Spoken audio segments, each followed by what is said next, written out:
சித்த மருத்துவம் ஒரு பாரம்பரிய மருத்துவம்னு நமக்கு எல்லாருக்குமே தெரியுங்க. இது ஹோலிஸ்டிக் ஹெல்த் அப்ரோச் அப்படின்ற ஒரு விஷயத்தில் இயங்குது. இந்த மருத்துவத்தில் ஒரு அறிவியல் விஷயத்தை ஒரு முழுமையான ஒரு அணுகுமுறையோடு இயங்குவது அப்படின்றது ரொம்ப இவங்களுக்கு ரொம்ப கைத்தேர்ந்த ஒரு விஷயம்.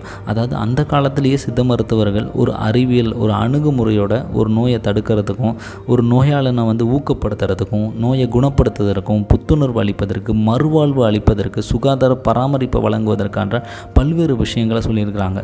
சித்தா அப்படின்னு சொல்லக்கூடிய சொல் சித்தி அப்படின்ற ஒரு விஷயத்தை நமக்கு கற்றுத்தருது.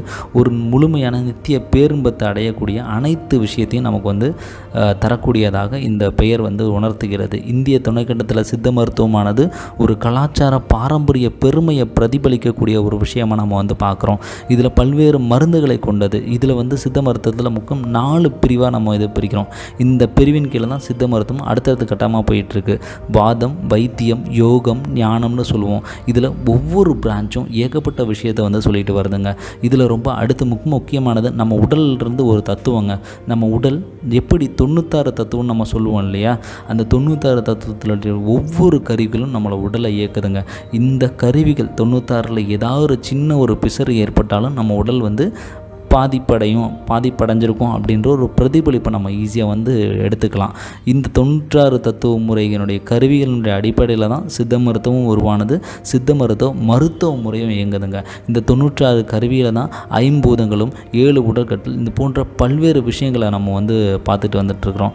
ஸோ இந்த நல்ல ஆரோக்கியத்துக்கு நமக்கு இருக்கணும் அப்படின்னா முத்தோடங்கள் முத்தாதுக்கள் அப்படின்றது ரொம்ப முக்கியங்க.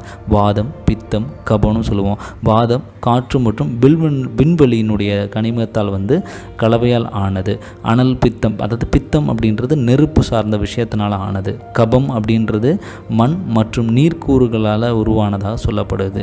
இந்த சித்த மருத்துவத்தில் 7 உடற்கட்டுகள் ஆல்ரெடி பேசியிருந்தோம். இந்த 7 உடற்கட்டுகளும் உடலில் உள்ள ஒவ்வொரு விஷயத்தையும் பிரதிபலிக்கக்கூடியதாக இருக்குது.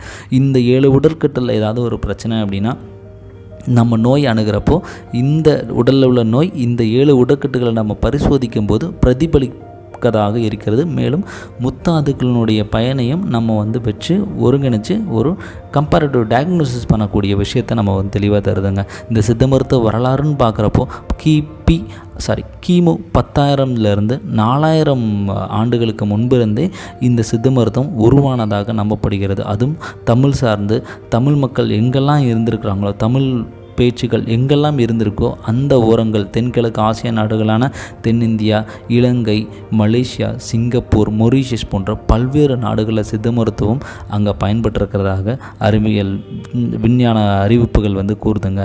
திருமூலர் எழுதிய திருமந்திரம் அப்படின்றது உலகத்துக்கே மிகப்பெரிய விஷயத்தை சொல்லியிருக்கு. அதாவது WHO வேர்ல்டு ஹெல்த் ஆர்கனைசேஷன் ஒரு நோய் ஹெல்த் அப்படின்றதுக்கு ஒரு டெஃபினேஷன் கொடுப்பாங்க. அதாவது ஒரு நோயை போக்குறதுக்கும் ஒரு நோயின் அடுத்த கட்டத்துக்கு அதனோட சொசைட்டியல் இதுக்கு நம்ம அடுத்தடுத்த கட்டத்துக்கு போகிறதுக்கு மட்டும்தான் இந்த ஹெல்த் அப்படின்னு சொல்லியிருப்பாங்க. ஆனால் சித்தர் திருமந்திரத்தில் எழுதியிருப்பதானா இந்த நோயினுடைய போக்குவதற்கும் நோயை அடுத்து வராமல் தடுப்பதற்கும் அந்த உடல் அழியாமல் காப்பதற்கும் அவனுடைய மனநிலை சாந்தமாக வைப்பதும் தான் மருத்துவம் அப்படின்னு சொல்லியிருப்பாருங்க. கிமு 1400ஆம் ஆண்டில் தொல்காப்பியன்னு சொல்லக்கூடிய ஒரு பழமையான தமிழ் நூல். இந்த நூலில் தமிழ் மருத்துவ தகவல்கள், அதாவது சித்த மருத்துவ தகவல்கள் ஏகப்பட்டது சொல்லியிருக்கிறாங்க. அதாவது BC 600 அசிவகம் மற்றும் அகத்தியம் போன்ற பல்வேறு நூல்களில் சித்த மருத்துவ அடிப்படைகள் சொல்லப்பட்டிருக்கு. BC 600 சமண இலக்கிய நூல்களில் சித்த மருத்துவ தத்துவம் ஏகப்பட்டது சொல்லியிருக்குங்க. நமக்கு தெரியும் 2ஆம் நூற்றாண்டுகளில் வந்த திருக்குறளில் சித்த மருத்துவம் எப்படி பேசப்பட்டிருக்குன்னு நம்ம கண்டிப்பாக எல்லாருக்குமே தெரியும். மருந்துன்னு ஒரு அதிகாரத்தையே அதுக்கு ஸ்பெஷலைஸ்டாக கொடுத்து உணவுன்னு ஒரு தனி அதிகாரத்தை கொடுத்து இப்படி ஏகப்பட்ட விஷயத்தை இந்த புத்தகமும் பேசியிருக்கு. உலக பொதுமறைன்னு சொல்லக்கூடிய விஷயத்தில் சித்த மருத்துவம் ரொம்ப முதன்மையான ஒரு இடத்தை பெற்றிருக்கு அப்படின்றது கண்டிப்பாக நம்ம எண்ணி பார்க்க வேண்டிய ஒரு விஷயம். கிபி 2ஆம் நூற்றாண்டு பழங்கால இலக்கிய நூல்களில் ஆன்மா, அணு, வல்லமை போன்ற பல்வேறு விஷயங்களையும் சமயக்கணக்கார் தம் திறன் கேட்ட கதை அப்படின்னு ஒரு புத்தகம் சொல்லுவாங்க. அதுலேயும் ஒரு அத்தியாயத்தையே இதுக்காக ஒதுக்கி இருக்கிறாங்க. கிபி 10ஆம் நூற்றாண்டில் சைவ சித்த நூல்களில் பார்த்திங்கன்னா சித்த மருத்துவம் அதனுடைய பண்டைய கால விஷயங்களையும் தத்துவங்களையும் அதில் விளக்கியிருக்கிறாங்க. இளவரசி குந்தவை நாச்சியார் அவர்கள் அவருடைய தந்தையனுடைய நினைவாக தந்தை சுந்தரகோன் அவர்களுடைய பெயரில் இலவச மருத்துவமனை நிறுவியதாகவும் அதில் சித்த மருத்துவம் தான் முதன்மையாக இருந்ததாகவும் பல்வேறு ஏடுகள் வந்து குறிப்பிடுகிறது. சிதம்பரம் கோயிலில் 13ஆம் நூற்றாண்டு கல்வெட்டில் கூட சித்த வைத்தியர்களுக்கு மானிய படிகள் வந்து வழங்கியதாக ஏகப்பட்ட தகவல்கள் வந்து கூறப்பட்டது. மேலும் சரபேந்திர வைத்தியர் நமக்கு தெரியும், அதாவது சரபேந்திர மன்னர் நமக்கு தஞ்சாவூரில் ஆஃப்டர் AD 1700 பார்த்திங்கன்னா அவர் முழுமையும் சித்த மருந்து தான் யூஸ் பண்ணதாகவும் சித்த மருத்துவத்துக்கு முதன்மை அளித்து அவர் சரபேந்திர வைத்திய முறைகள்னு சொல்லக்கூடிய பல்வேறு புத்தகங்கள் அவர் எழுதியதாகவும் பல்வேறு வரலாறு உண்டு. 1925 இப்போ உள்ள செஞ்சுரிஸில் தான் சித்த மருத்துவம் ஒரு கல்வி சார்ந்த விஷயமாக அது உருவாகுது. ஒரு காலேஜ் ஆரம்பிக்கிறாங்க, ஒரு இன்ஸ்டிடியூஷனலைஸ்டு இன்ஸ்டிடியூஷனாக மாறுது.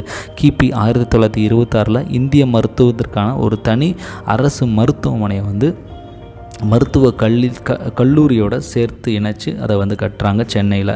கிபி 1040 தனி உஸ்மான் கமிட்டி அப்படின்னு ஒன்று உண்டாக்கி இந்திய மருத்துவ முறைகளை மேம்படுத்துவதற்காக பல்வேறு விஷயங்களை செய்கிறாங்க. 1944 சித்த மருத்துவத்தினுடைய பெரிய கொடையான இன்காப்ஸ் அப்படின்னு சொல்லக்கூடிய கூட்டுறவு மருந்தகத்தை வந்து திறந்து அங்கே பல்வேறு மருத்துவர்களுக்கு சித்த மருத்துவம், ஆயுர்வேத மருத்துவம் போன்ற விஷயங்களுக்கு தேவையான அனைத்து மருந்துகளையும் தயாரிக்கக்கூடிய விஷயத்தை கொண்டு வராங்க. 1964 நம்ம இன்றைக்கி பார்த்துட்ருக்கிற பாளையங்கோட்டை அரசினர் சித்த மருத்துவக் கல்லூரி 5 ஆண்டு படிப்பு சார்ந்த விஷயத்தை அங்கே வந்து ஆரம்பிக்கிறாங்க. உடனே 1996 காமராஜர் பல்கலைக்கழகத்தோடு இணைந்து இருந்து இந்த விஷயத்தை வந்து அடுத்தடுத்த கட்டத்துக்கு நகர்த்திட்டு போயிட்டுருக்குறாங்க. இன்றைக்கி பார்க்கக்கூடிய சித்த மருத்துவம் இன்னும் பல்வேறு கட்ட வளர்ச்சிகள் அடைஞ்சிருக்கு அப்படின்றது எந்தவித ஐயப்பாடுகளும் இல்லை. ஏகப்பட்ட விஷயங்கள் இதில் நடந்துக்கிட்டு வந்துட்டு தான் இருக்குது. மேலும் இது போன்ற தகவலுக்கு சித்தா ஸ்காலர் சேனலை கண்டிப்பாக சப்ஸ்கிரைப் பண்ணிக்கோங்க. வேறு ஏதாவது சந்தேகம்னா கமெண்ட்டில் ஷேர் பண்ணுங்கள். டாக்டர் ஷேர் பண்ணுற கண்டிப்பாக தயாராக இருக்கும். நன்றி.